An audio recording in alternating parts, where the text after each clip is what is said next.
My guest today is an MCU super fan. She's actually one of the biggest Disney fans I've ever encountered in my life, but also one of the biggest MCU fans. And that's why I wanted to have her here in the Vactor-verse. Today with me is a very good friend, Emmy. How you doing today, Emmy? Hi, doing pretty good. How about you? I'm doing excellent because I'm going to talk to you about the Marvel Cinematic Universe. And I want to get all of your thoughts here today. I think we're going to have a great show. So let's jump right in with your MCU origin story. So, what was your first memories of the MCU?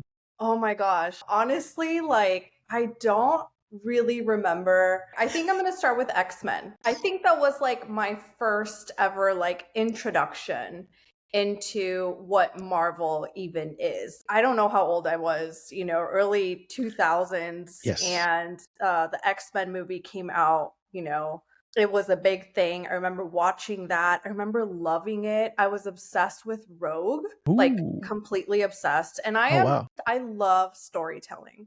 I Yes. love Yes. supernatural, like out there fantasy kind of stuff. I am very drawn to just really cool movies and books and cartoons. Like I've always been a cartoon girly. Like I still watch cartoons. I'm like 30. But I think X-Men was kind of like my starting point of like people have superpowers. That kind of made me dive into it, followed up by Spider-Man, Oh, which man. I also really Tobey Maguire, Yes. Spider-Man. We've had a Yes. lot of Spider-Man since then. Yes. That was kind of my starting point. I also remember diving a little bit into the cartoon versions like X-Men Evolution. I used Oh, to man. watch that religiously. I just love it. I just love anything that's like not your standard normal TV show, but like something with powers, something where complex storylines and characters.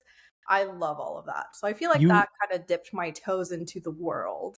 Okay. You are speaking my language. Like most things that I watch, or if my wife puts on something and they don't have superpowers, my interest level goes Just because goes, I'm like, I want to see a guy shoot webs out of his hands. I want to see a guy flying. I'm interested in those type of storytelling things. That's what attracts me to comic books and video games and things like that. But I'm loving this origin story that you have because that first X-Men movie was a huge moment for me. Now I had been waiting for something live action because I had been watching the previous X-Men show from 92 before the X-Men Evolution show. There was a huge moment in pop culture with the X-Men. They're actually bringing it back to Disney Plus with mm, X-Men 97. So that I think is going to be a really big deal. I think X-Men is a big gateway for a lot of people mhm, to Marvel, to mutants, to superpowers, all of right. those things, whether it's animated or live action, comic book. I think that idea persists of what if you woke up one day and it Mhm, wasn't necessarily something that happened to you, like Spider-Man got bit by a radioactive spider or genetically altered spider. What if you just woke up and you had powers and you're persecuted because you're different? Like either mhm. you look different or you have something, a mutation that makes you different. I think that is very relatable and something that the X-Men kind of touches. And DC doesn't really have the same type of thing in their Mhm. universe. So Marvel's really kind of unique with the X-Men, I think. I really love the X-Men, and that Tobey Maguire Spider-Man was what got me back into comic books because Mm, as I was growing up, my dad kind of pushed me into superheroes and comic books, and I kind of liked what he liked. But then as I got into high school and girls came into the picture, and I said, "Oh, it's time to put those things away."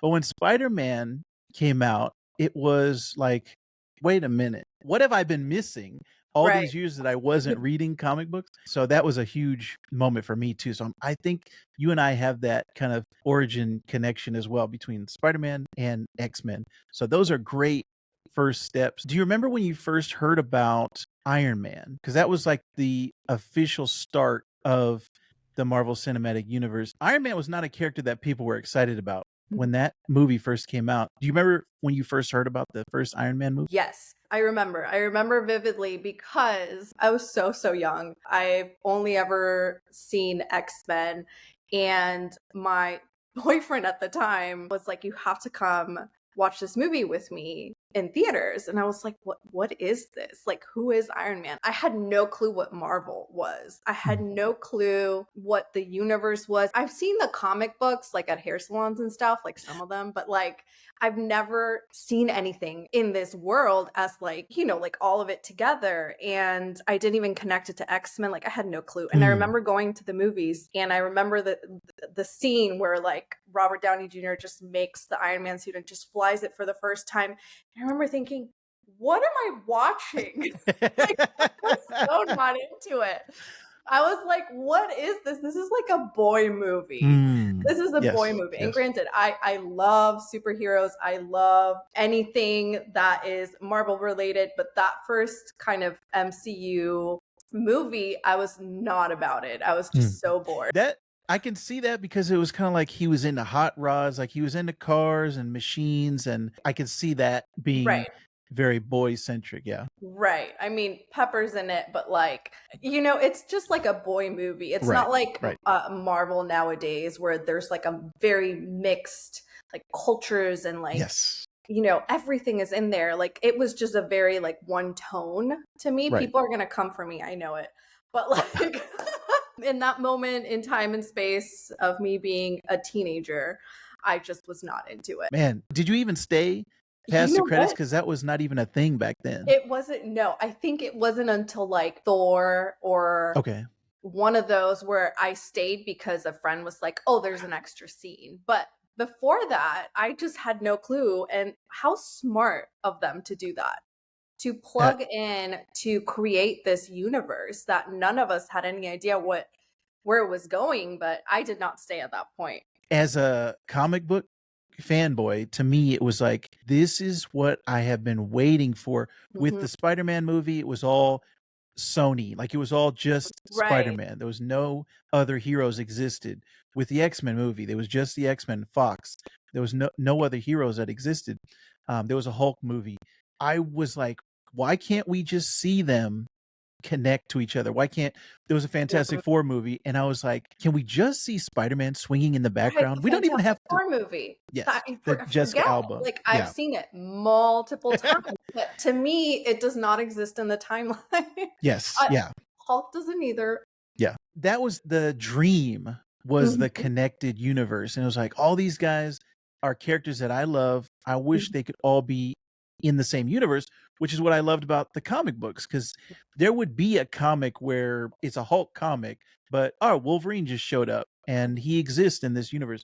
They all were in New York, and it was like you couldn't walk down the street without running into another superhero. Yeah. So when that Nick Fury scene, when Sam Jackson came out, number one, I was like, what is happening? I could not believe it. But I was also watching with my dad, like I said, who kind of got me into superheroes. And I was just expecting him, which my dad, 90% of the time, hey, Dad, what'd you think about that movie?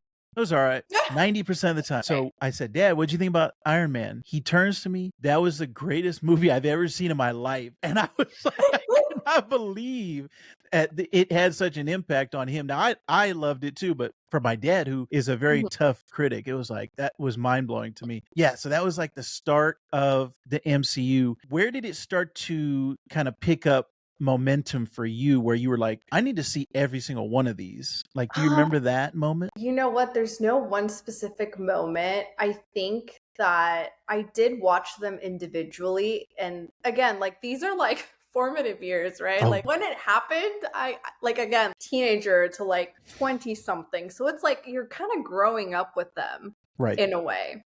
Yes. And it's a very natural fit with my likes, my personality. I love Sailor Moon. I love like anything like House Moving Castle, but I also love rom-coms.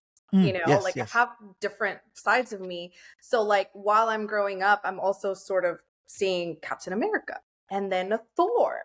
And I'm really connecting with the stories and the characters. And I think it was when Avengers hit that I felt this is something so special. Like to this day, the Avengers movie is one of my all-time favorite movies. Like it's a comfort movie. to me. Yes, yes.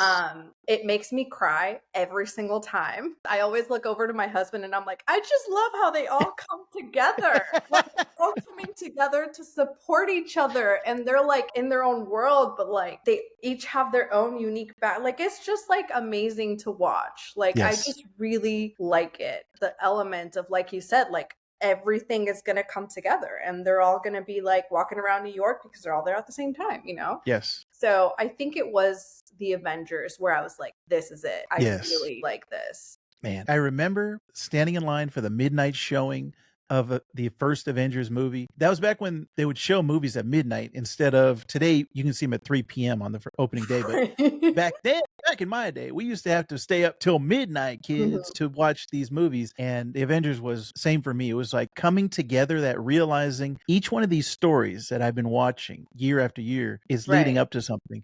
And I think we're going to talk about it a little bit later, but that was both a gift and a curse for the MCU because it is what makes it special. But Mhm. then I think fast forward to 2024, it is what is kind of dragging it down at this point. But we'll talk about that in a little bit. Okay, so Avengers, first Avengers, we're high on the MCU train. When they started to get a little weird, Guardians of the Galaxy and these other properties, like, had you heard of Guardians of the Galaxy before the No. movie? I'm not well versed in the comic side of it. I do have a friend though, shout out to Diego. He is the comic book guy for me. Like every time something comes out, like any MCU TV show, whatever, when I'm watching it, I'm live texting him. I'm like, what is this? And what does this mean? And what is this character? Give me the download. Like, I don't know, but it doesn't deter me nowadays. Like anything that comes out, I'll probably watch. At that point, Guardians, I had no clue what it was, but I was like, it's Marvel. It's in the timeline. We're going to watch it. And it Yes. was one of the best movies, I think, at the time. Still one of the best. Like, it just kind of stands out on its own, too. Yes. It can get That weird and I'll watch it. And I remember when that movie came out, I was like, this is what Star Wars should be. Like, it's weird. There's a family. It's fun. It's funny. There's great action. I was like, this is what Star Wars should be. They should go off of this Guardians model. I still don't think they've done that yet, but No, bro, no. uh, It's like different, like tone for sure. Because Guardians, I feel like, does a really good balance of semi drama with perfect comedic timing. yes. You know, and most of that goes to the cast, right? Yes. Like they Yep. have really good comedic timing. They're serious when they need to be. Like it just like is really well balanced. Yeah. That was a fantastic cast.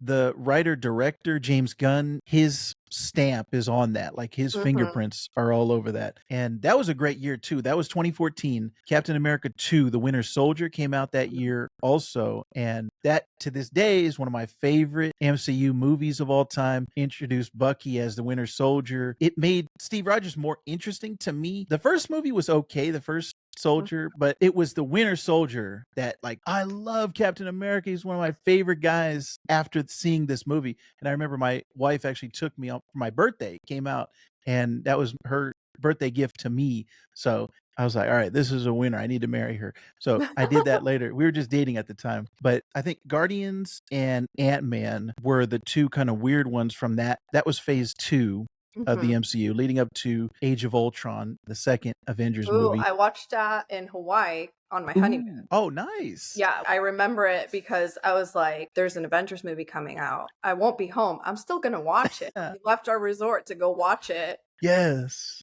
So I actually have two movies that like are eventful in my life. It's like my honeymoon, Age of Ultron, and then our 1 year anniversary, we're on a Disney cruise and they were screening Civil War Oh, man. when it came out. And so we watched it on like, I think it was the Disney Wish or the Disney Dream, one of those. You know, you can feel the boat. It was all the way to the top but they're fighting. So you're kind of getting this motion. I remember it vividly. It was Oh, like the best man. experience. Hey, that's great. That is fantastic. That also is one of my favorite Yes. movies. I had my wife read the comic book of Civil War before that happened. When that movie came out, that was the introduction of the MCU Spider-Man, basically, like the Tom Holland Spider-Man. Yes. First time you're seeing him. And no disrespect to Tobey Maguire and Andrew Andrew Garfield. Garfield, but Tom Holland's Spider-Man is when I think about Spider-Man, it's the age appropriate, like he Oh, right. looks like a I high always say schooler. Tobey Maguire was way too old. Andrew Garfield was way too cool. But Tom 100%. Holland,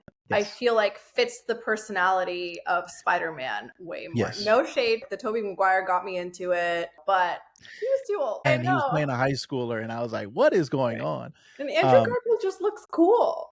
yeah, it is funny when you say that because Peter Parker is always supposed to be the nerdiest guy in the room. Like Mhm. he's supposed to be this super smart, super intelligent, but his mind is like thinking about science instead of, oh, what girls can Right. I get? Andrew Garfield, like I think he's too good looking to me. He's too like he was on a skateboard and it was like, what Right. is It was going like he was on? This just is giving like cool guy vibes that like science. yeah. I was like, this But is not my I Spider-Man. still think he should have gotten that third movie. Yeah, that was sad that that didn't happen. And the reason why specifically, I think he was the funniest Spider-Man out of all of them. And that's another key element for Spider-Man. I think he has to be nerdy.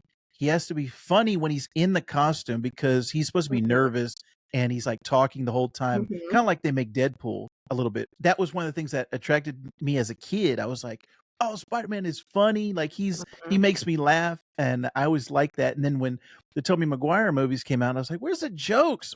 Why isn't he making wisecracks the whole time?" He was So too that's old. why. Well, that is 100%. That's what I loved about the Andrew Garfield ones. Mhm. In Civil War, this starts off phase 3. I think this is like the best phase of all of them. We got weird stuff with Doctor Strange, Thor Ragnarok, which was like completely different from the other two Thor movies. That's where Black Panther came out and was just a phenomenon, $1 billion movie. Guardians 2, a lot of these weird type of movies were coming out, but it all leads up to Right. Infinity War and Endgame, which to me is the peak of the MCU. And I don't know if they will ever be able to top in the moment of Endgame when he says on your left and Oh my everybody starts god. coming out. That's one of the best moments of my life. One of the The best best like cinematic experience, like collectively, everybody just like lost their shit. It was like goosebumps type of that I'm like I'm getting them right now thinking right, about like the that movie moment. experience is never gonna you can't replicate that. And the minute Man. Captain America picks up the hammer, Oh, that's another one. Yes. everyone just screams. But you know what? They spent a decade building up, taking their time, leaving us little kernels. Like at the end of every movie, we'd have like, the after the credits scene and like little things and like characters may intertwine, may not. We have an Avengers. So it was all laid out perfectly. And to your point, what's happening now, I feel like they're not taking the time that they need, like they did the first time where we were all Yes. so invested in where it was all going to lead up that the payoff with Endgame was just like, you can never get that back. Like, even Yeah. now, every time I rewatch it, I'll rewatch it like in timeline order. And then I'll get to Endgame and I'm just like, oh, I lived in this world, like it leads up. It's great.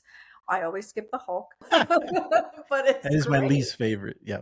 And Yeah. it's like I personally, and I'm pretty sure there's most people out there still craving or chasing that high.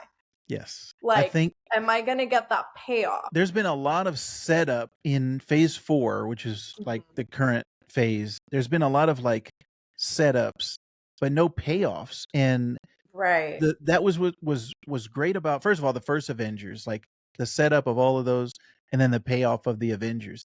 The second phase still building and building and building, and then the third phase, that huge release of Infinity War and Endgame. It was just like everything, all these characters, and what's crazy is it's not even scratching the surface of how many comic book characters they have. Because my buddy the other day he was like, "Hey, do you know every Marvel character?" And I was like, I Googled it. There are 80,000 Marvel characters. No, I don't know every single character, Mhm. but there's so much stuff that they have so much material Mhm. to draw from. And the closest thing we've gotten has been No Way Home, which was Mhm. like the buildup of those Tobey Maguire movies, the Andrew Right. Garfield movies, and then the Tom Holland movies. Like that was a fantastic moment for fans who have been following all of those ones, and we weren't expecting it to happen. That's what actually really made it fantastic, was like, I didn't know that Andrew Garfield was going to show up. I didn't know Tobey Maguire was going to show up, because first of all, Andrew Garfield, leading up to that, every interview he was doing, they were asking him about it. Right. And he was like, no, I'm not. Believe me, if I was in that movie, I would tell you. And it later came out, I was listening to an interview with him, and he was like, yeah, this Uber driver, like, he ordered Uber Eats, and it was during the pandemic, and he had a mask on, but the guy still knew it was Andrew Garfield, and they were in Atlanta, and he was like, he put two and two together, and he leaked it to the press. It's like, I just delivered Uber Eats to Andrew Garfield. He is Spider-Man. He's going to be in this movie. You know what? I do think I knew because Okay. of that. Because Oh, it okay. leaked, and I kind of stumbled upon it like, oh, there's a rumor that they're going to be. I'm like, if the rumor is there, I'm pretty sure they're going to do it. So, but still, watching it, and the moment that, like, you know, they're doing the portal and he comes through, I still got chills. Even though I knew, or like, I was like, there's a high possibility. The moment that he showed up, I was like, oh my God, like, this is another one of those moments. That was an amazing moment. And I remember that there was a girl in my audience to my left, and she was hyperventilating. And I was like, what is she like? Because I wasn't expecting it. It's like, what is she going crazy about? She was like, when he showed up, when his face came clear Right. on the screen, I was like, You're just like her. You were also hyperventilating. yes. And Tobey Maguire was the same way, because I was like, oh, he was done with Spider-Man. Like, he hadn't done any press for Spider-Man, and he hadn't talked about Spider-Man. So when he showed up, like, my mind exploded. I was like, this is amazing. So that was another one that was like, build up, tension, release. And it was like, it feels so good that it leads somewhere. The problem that we have now with the MCU, and there's a ton of stuff that I still like, and I still go and see every movie. I think you do too. Yeah. I don't think they have a clear goal of where it's going necessarily. They've said, oh yeah, we have it planned out. We have phase 5 and 6 planned out, and here's our list. But I think that has just been kind of like to appease the shareholders and be like, hey guys, have confidence in Disney. I don't think they know with a certainty where it's going. And each one of these movies and TV shows that have come out, I've taken them kind of on their own as, okay, here's She-Hulk, here's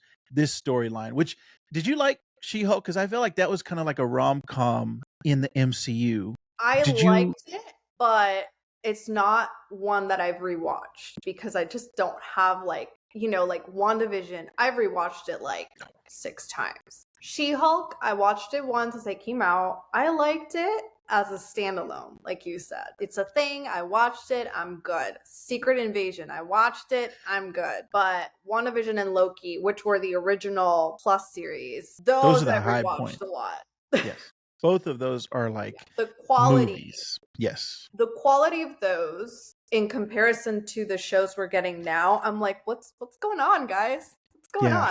I think there was some reports that came out that the way that they were doing the structure of the TV shows was kind of like, all right, let's film a movie, then we'll cut it up into 6 pieces and make that a show. And we're not going to film it like a TV show. We're not going to structure it like a TV show. And I don't have any confirmation of that, but it seems to add up. Like, it seems to match up with the shows that we've gotten, Falcon and the Winter Soldier. Like, they felt like movies. And that one felt like a movie to me. Yeah, they didn't feel like TV shows. And even with She-Hulk, apparently, like, the order of the episodes got switched around, and what was supposed to be the last episode got moved up to the second episode. And it was like, it doesn't feel right. It just doesn't gel right. There's a scene where she's in the courtroom, and her nemesis, Titania, comes in, and she just busts in the courtroom and is like, what is going on? Apparently she had been introduced before, but because they restructured it, it didn't make sense now. It's like out of order. Right. So there was stuff like that where I'm like, man, I'm still here as an MCU guy, but my wife and people coming off the street, it's harder for me now to get people excited about the MCU versus during those first 3 phases. Right. It was easy to be like, oh, this is the new MCU movie. This is the new Marvel movie. This is why you should go see it. And people are like, oh yeah, I'm going to go see that. Also, there was less things for them to get caught up on. Now, in 2024, there's like 30 something pieces of media that you have to watch. And people are starting to feel overwhelmed by, oh, I got to do all this backstory. I got to do all this homework to go into it. And that's what I was saying a little bit earlier about, I think it's a gift and a curse that they kind of trained the audience to be like, hey, everything matters. Everything is tying into the next thing. Well, now you've given that expectation, and if they go into She-Hulk, they're like, oh, wait, do I have to watch all the Hulk movies? Do I have to watch everything else? When you really didn't. Like the She-Hulk stuff kind of existed on its own for the most part. Giving that homework to people, I think, is leading to people being like, oh, I'm burned out on the MCU. I'm burned out on superheroes, burned out on all this stuff. Mhm. When I think it's not necessarily burnout of good content. It's like burnout of, oh, I don't know where this is going. I don't have a sense of structure to this. And it's not like Percy Jackson, which just came out on Disney Plus, where it's like, okay, I can start at the first episode, I can go through, I know, like, this is his origin story. This is the beginning of Percy Jackson. I'm here for the ride. With this Echo show that just came out, at the very beginning, the first thing that comes up, instead of the Marvel, the typical Marvel logo, it is Marvel Spotlight. And from what they're telling us, this branding, it has its own music and everything. The branding of Marvel Spotlight is supposed to be, you don't have to have any backstory Okay. to watch this. That's not actually true. I mean, I would want to know why they've invested into this character. Like, why am I getting, is it 5 episodes? Like five Yes. episodes of this character being flushed out a little bit Right. more, And like I would have no idea where she came from. right. They try to do this little recap of Hawkeye, which is that was where she first Mhm. debuted, was in Hawkeye. And I'm like, that's not really like enough to me. I think you need to watch Hawkeye. You need to get the full Mhm. context of where Right. she comes from. And then, did you watch any of the Netflix Marvel shows? Daredevil, Jessica Jones, those. Yes, Yes, yes. yes, I Luke did. Cage. Yes. And I loved all of them. And it And also was a thing where they came together at the yes, end. for Like, Defenders. yeah, Yes, even though they're Marvel, they exist supposedly right. like They're like in their own separate. little world. But they're bringing Daredevil in, which is supposed to be the next show, Daredevil Born Again, Mhm. and the Kingpin. Both of those, the actors and the characters, are being brought in from those Netflix shows. How much do you know about the Echo show, like the story of it? Nothing other than what was shown in Daredevil. Oh, and you watched Hawkeye. Yes, sorry, Okay. Hawkeye. So in Hawkeye, spoilers if you haven't seen Hawkeye, that she shoots Kingpin at the end. Like Yes. there's a tie between her and Kingpin. The Echo show picks up on that tie. So if you hadn't seen Hawkeye, you wouldn't know Echo. If you hadn't seen Daredevil, you wouldn't know You who the would know Kingpin Kingpin. is. Yeah. And then you wouldn't know that they're connected. So I'm like, this spotlight thing, the Echo was a really bad example or be the first one to be this spotlight. It's like kind of a bad example. But I do want to get your thoughts after you watch it.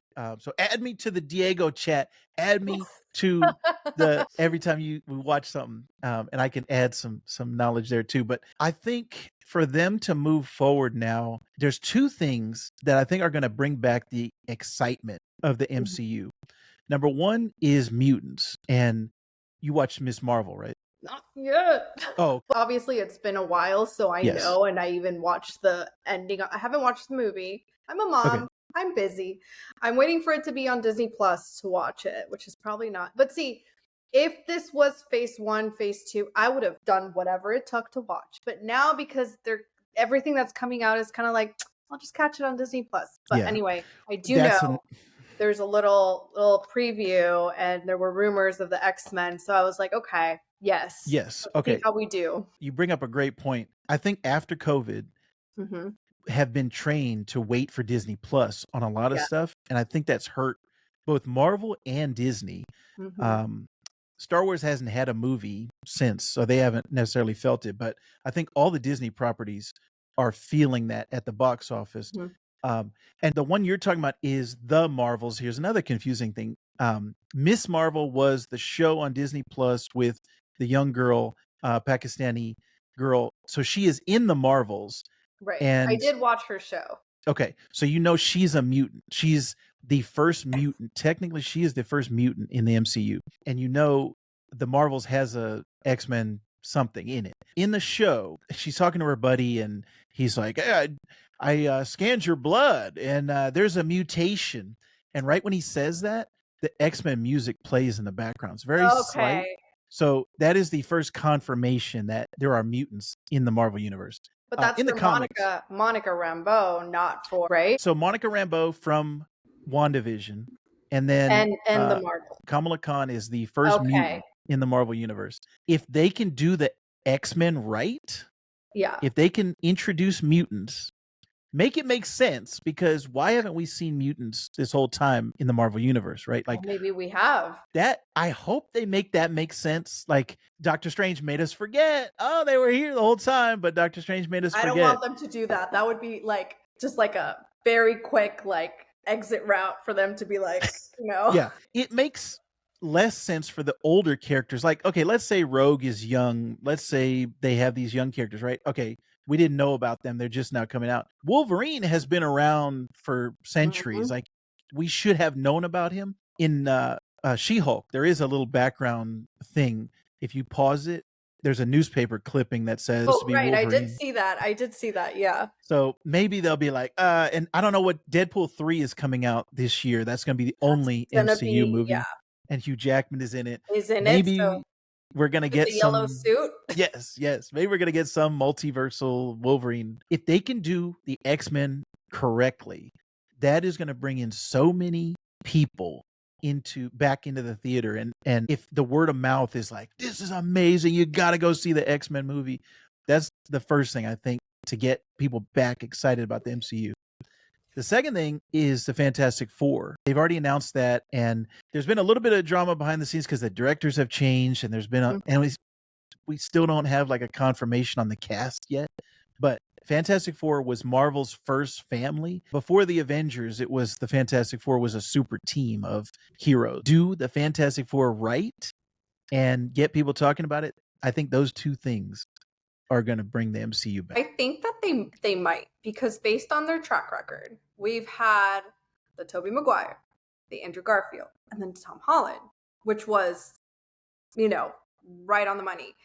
And then we've had two different versions with two different cast members of X-Men and Fantastic Four. So if all goes right, maybe, because I would love a live action X-Men like that just really hits on all those characters and the world building. And like, we don't talk about the previous X-Men movies. Yeah. But that would be really good. But you know what? I personally have been waiting for Young Avengers. Ooh. Yes. Like, I am so still obsessed with the first round of MCU with all of those characters. And the more we like kind of go on the timeline, the less we see of these characters. Yeah. And it just like, it literally breaks my heart. I'm like, why? But now we have all of these young, yes, Ant-Man's daughter, and we have Yelena, we have Kate Bishop. It's building to be a really good movie to me if all these people are together. Yes. And I know it's going to be Young Avengers, right? That looks like what they're doing, and I hope they do it right, because the Young Avengers book, if anyone has not read it, is one of the best comic series of all time. The leader of the Young Avengers, so each one is kind of like an analog to, like you were saying, the original lineup. So there's a Captain America, there's a Hawkeye, there's a Black Widow, there's, in the comics, there's a Hulk, and there's a Wanda's kids. Both of them are part of the Young Avengers. Falcon and the Winter Soldier show. Do you remember the grandson of like the first Black Captain America, when Falcon goes and visits him? His grandson opens the door because he's trying to get back to the original guy.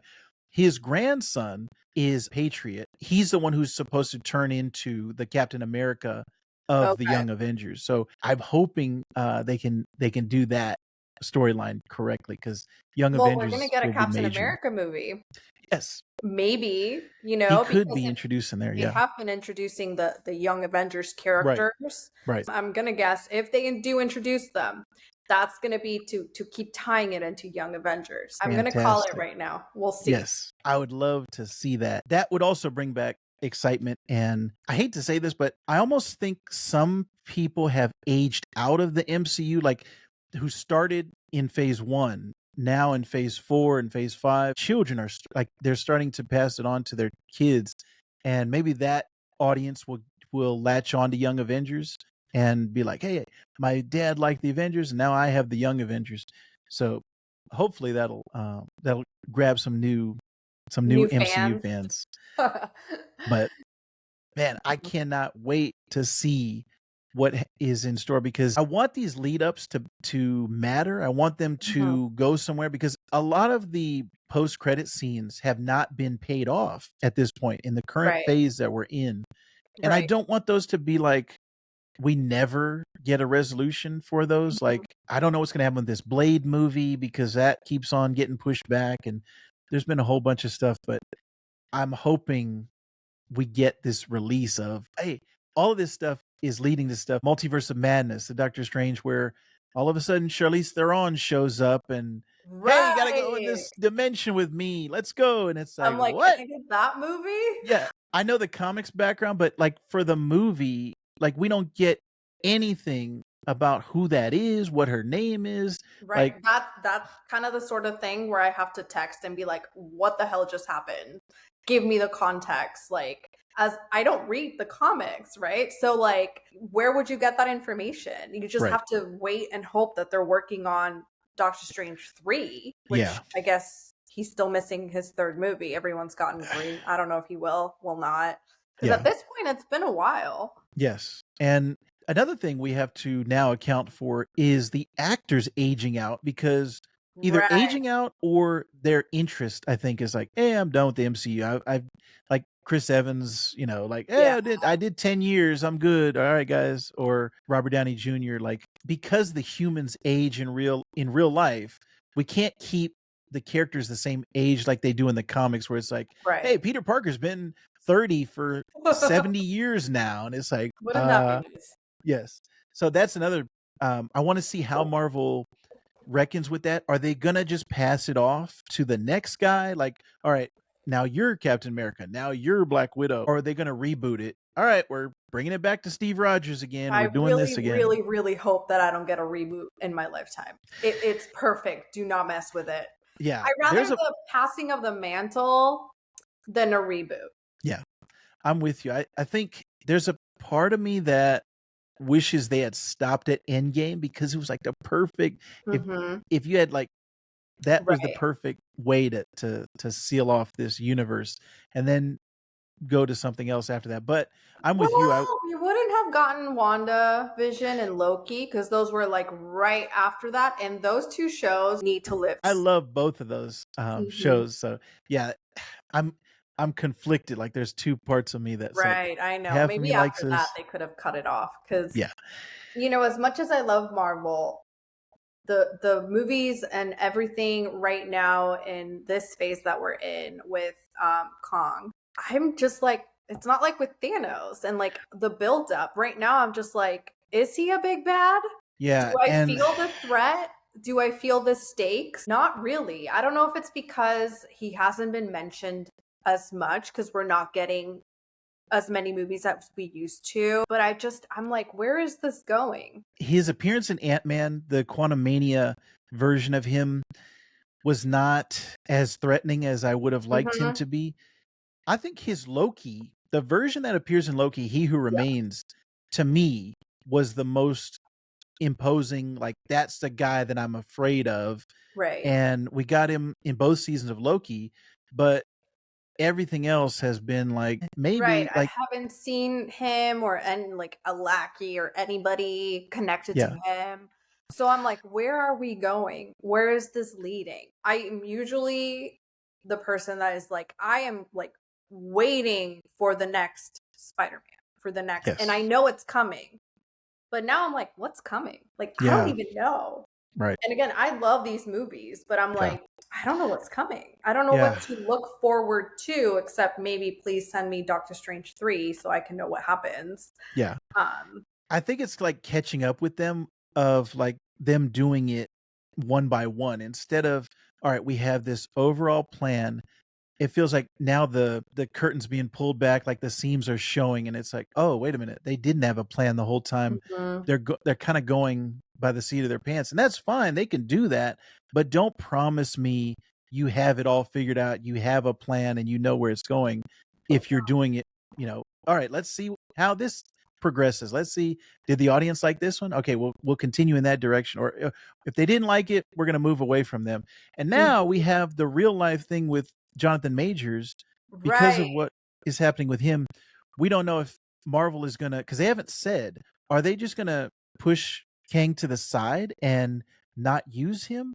I've heard rumors that they're going to bring in Recast. Doctor Doom. Yeah, that's another thing. Or are they going to keep Kang and just recast him as another person? I heard a rumor. I have, again, Marvel is not saying anything. They kind of kept their lips sealed. But I heard a rumor that Jonathan Majors has a clause in his contract that no one else can play Kang but him, Oh. which that's kind of smart for him as an actor. But for us, it's like, well, now you're throwing in a wrench into all these things because of what you did, because of what happened Mhm. outside of the movies and everything. Now we don't know what's going to happen. So that's kind of all up in the air. But I think you make a very good point. Having a threat to tie Mhm. everything together and be like, okay, I am afraid of, can they defeat this guy? Can they beat him? And that Ant-Man version of him, it was like, oh, he got beat by an ant. He got beat by a bunch of ants. And I didn't feel the threat of him. Like, he yelled a lot and he was like, I'm gonna get you, but I didn't feel that like Thanos. Like, I didn't feel like he was gonna take Right. everybody out. And Right. so that's something they need to work on, of who is gonna be the big bad of this. So the next Avengers movie is supposed to be Secret Wars. And in the comics, Doctor Doom is a huge part of that. So they could pivot to Doctor Doom instead. And But wouldn't they have to do like a Fantastic Four movie if they want yeah. to have him there? So it's like all of these things where I'm like, it was so natural with phase one, phase two, like they all just, and so now I'm like grasping at straws and I'm just hoping for the movies I want to watch and Hmm. just, being like, I don't know what's going to happen with their bigger plan as Right. long as I get my closure with like Doctor Strange, right? I need my Right. closure.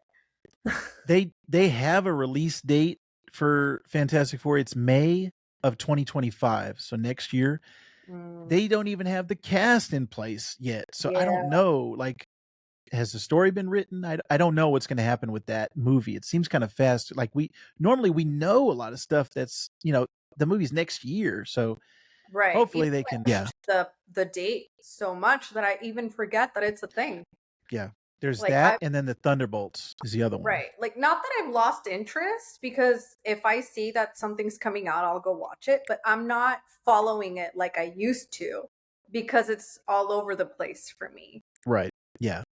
And so I think if they can bring us back to that point where we're like, this is the best thing out, like, these are the best movies, these are the best TV shows, Mhm. I'm hopeful. I don't think it's a matter of if, I think it's a matter of when is Right. Marvel going to come back, because they're what they did with those first three phases. I don't know if that will ever be topped either by another studio or by Marvel. So I give them credit for that decade of Mhm. movies that they did. But I just don't know, how are they going to come back? How are they going to follow that up?